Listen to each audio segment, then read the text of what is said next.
നമ്മുടെ അടുത്ത പ്രോബ്ലം എന്ന് പറഞ്ഞാൽ വെൽ ഡിഫൈൻഡും ഇൽ ഡിഫൈൻഡ് പ്രോബ്ലംസും. വെൽ ഡിഫൈൻഡ് പ്രോബ്ലംസ് എന്ന് പറയുമ്പോൾ നമുക്ക് ആ പ്രോബ്ലം എന്താണെന്നൊരു ക്ലാരിറ്റി കാണും, നമുക്ക് എന്തോ ചെയ്യേണ്ടതെന്നുള്ള ഒരു ബോധം കാണും. പക്ഷേ ഇൽ ഡിഫൈൻഡ് പ്രോബ്ലത്തിന് നമുക്കത് കാണത്തില്ല, നമുക്ക് ഒരു ഫോഗ് ആയിരിക്കും, അൺക്ലിയർ ആയിരിക്കും എന്തോ ചെയ്യേണ്ടതെന്നുള്ളത്. വെൽ ഡിഫൈൻഡിൽ നമുക്ക് സ്പെസിഫിക് ആയിട്ടുള്ള ഒരു ഔട്ട്കം നമുക്ക് പ്രിഡിക്റ്റ് ചെയ്യാൻ ഒരു സ്കോപ്പുണ്ട്. പക്ഷേ ഇൽ ഡിഫൈൻഡിൽ നമുക്ക് അങ്ങനെ പറ്റത്തില്ല. ഇഷ്ടംപോലെ ഔട്ട്കംസും മൾട്ടിപ്പിൾ ഔട്ട്കംസ് വരാം. പിന്നെ വെൽ ഡിഫൈൻഡിൽ നമുക്ക് റെഫർ ചെയ്യാൻ വേണ്ടി റെലവൻ്റ് ആയിട്ടുള്ള ഡേറ്റകൾസ് അവൈലബിൾ ആയിരിക്കും. പക്ഷേ ഇൽ ഡിഫൈൻഡിൽ ഇൻസഫിഷ്യൻ്റ് ആയിരിക്കും.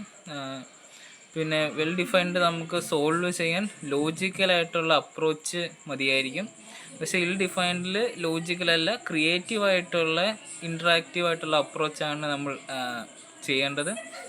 വെൽ ഡിഫൈൻഡ് ചെസ് ഗെയിംസ് പോലത്തെ ഉള്ളതാണ്, ഓരോ മൂവ്സും കാൽക്കുലേറ്റഡ് ആയിട്ടുള്ള. പക്ഷേ ഇൽ ഡിഫൈൻഡ് എന്ന് പറയുമ്പോൾ example paint A beautiful picture, ഇതിപ്പോൾ ഓരോരുത്തർക്കും ഓരോ രീതിയിലല്ലേ, ഇപ്പോൾ ഓരോരുത്തർക്കും ഓരോ ഔട്ട്കംസാണ് വരുന്നത്.